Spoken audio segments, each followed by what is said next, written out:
Hey everybody, my name is Graham Elwood. You're watching The Political Vigilante. Like, share, and subscribe helps get the message out. Some things I've been doing to help myself stay sane during this quarantine. So I live alone, which I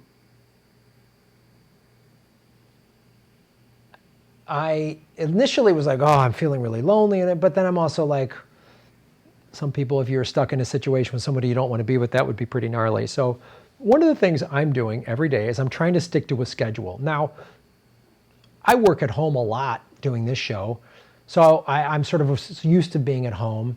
One of the places I lost my schedule is I would get up and I would usually do yoga like every other day, like Monday, Wednesday, Friday. So I'd get up Monday and say, oh, I'm going to go to this yoga class at 9 or 10 or something like that. And that would kind of structure my day. So I don't have that I'm doing yoga. So I'm trying to build a structure, keep to a plan, have a structure.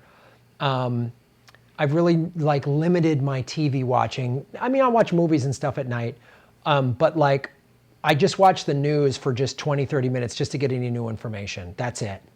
And I'm really curious to see the doctors and scientists crunch the data. I want to see on a local level, have they implemented any new things like, oh, they closed the beaches this weekend because one weekend ago, the weekend of March 21st and 22nd, the first day of the sort of total lockdown, everybody in LA came to the beaches and they were packed and people playing volleyball in the city went, we can't have that. So this weekend they clamped it down and I thought that was a smart move. And if one or two people kind of snuck out to the beach, they didn't hassle them. They just didn't want to see any groups, which was smart. So stick to a schedule is what I do. And then I try to get outside every day, even if it's just for 20, 30 minutes. Just get outside, ride my bike, walk if you're in an environment where you can do that. If it's cold and rainy or snowy or whatever, just even a 5-minute walk, man, just to get some fresh air. Don't look at my phone. You know, I'm limiting social media and just TV news or whatever. I'm trying to limit it every day. And I'm also looking, somebody suggested look for positive news about COVID.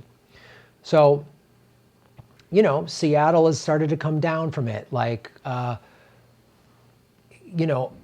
Angeles has a bunch of, they have this Navy ship with extra hospital beds. They've taken the LA Convention Center and the National Guard has gotten, so they're preparing if their hospitals get overrun. That makes me feel a little relieved because that's one of the big issues here is if everybody rushes to the hospital because they've got COVID, then anyone who's got whatever, heart attack, stroke, hits by a car, just regular medical stuff, they can't get help, So you have to increase the hospital beds and that's good to see. And just more testing, more data, more information that they can figure out what this thing's doing. And I also talked to somebody that was a lot older, in their mid-80s. He was a virologist, and he said he was a kid during the Depression. And any older viewers who watch my show, I'm sure can concur with this. He goes, I remember the Depression as a kid. We got through it. I remember polio in 1947. And polio, apparently, they shut down pools, parks, all this stuff. And it was serious and people were dying. And then they found a vaccine. He goes, we got through that. He goes, in the 60s, there was the swine flu, I believe. In the Hong Kong flu was in the 60s. In the 70s, we had the swine flu. And they were pandemics and they were serious, but we got through it. So I'm confident, it's gnarly. I don't want to get this, and I don't want to die, or I don't want to get it and not know I have it and mistakenly give it to somebody in one of the high-risk groups. But I think we'll get through this, and they're working feverishly on it to get to, that was horrible use of words. Sorry, I wasn't trying to be funny. I just, bad use of words. They're working quickly to find a vaccine. I don't have a lot, the pharmaceutical companies, I have a lot of questions about them and I've been very critical of them, but it takes 12 to 18 months to find a vaccine. Maybe they'll find it sooner. That helps me feel like, all right, we're going to get on the other side of this, and everybody, and watching, there's some people hoarding and trying to price gouge, but they're like a handful of assholes. Most people are really rising to the occasion. I'm seeing people being nicer to each other in the store. People trying to help out. When I see these stories of people sewing masks and businesses helping out, and giving discounts to frontline workers and everybody realizing how important work, and maybe we'll everybody will realize how important it is for workers. Like we used to praise the CEOs and the billionaires and the celebrities and the celebrity athletes.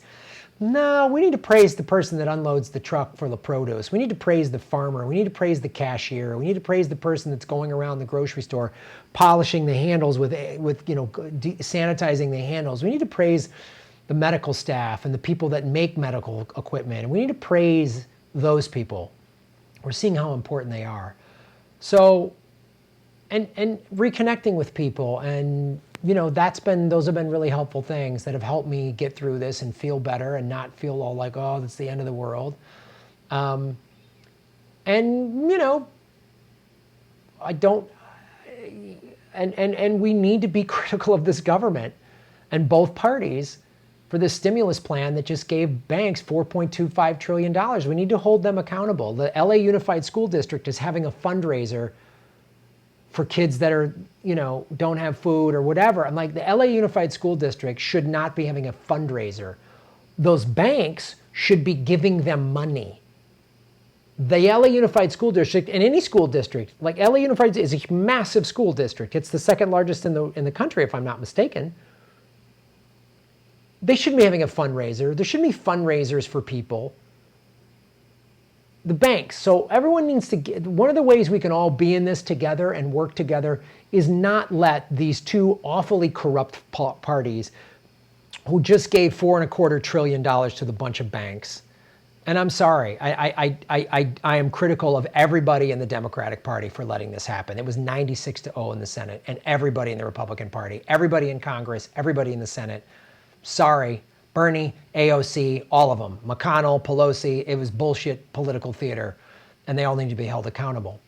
But I'm not going to let that negativity, I'm not going to pretend it's not there and just be denial. Oh, they'll figure it out. I'm going to hold them accountable. But also, maybe the positive thing I'm holding out of this is maybe we as a society, American society, but also as a planet, realize we have the power. The workers have the power. The workers have the power. And we need to hold them accountable, and we need to get progressives out of this Democratic Party because it's utterly corrupt. The Republicans are awful. They're all corrupt and awful. You cannot pull the Democratic Party to the left. It is impossible. People have been trying to do it for 5 or more decades. It ain't going to happen. It ain't going to happen. Get out, start a general strike, start a new party, and move forward. That's what we need to do. Boom. Hey, everybody. Like, share, and subscribe. Hit the bell notification button and the subscribe button, even if you've done it before, because they're unsubscribing, many of you, every day. Watch the ads all the way through. If you click skip ad, I don't get paid. Also, support us at patreon.com/GrahamElwood or rockfin.com/GrahamElwood.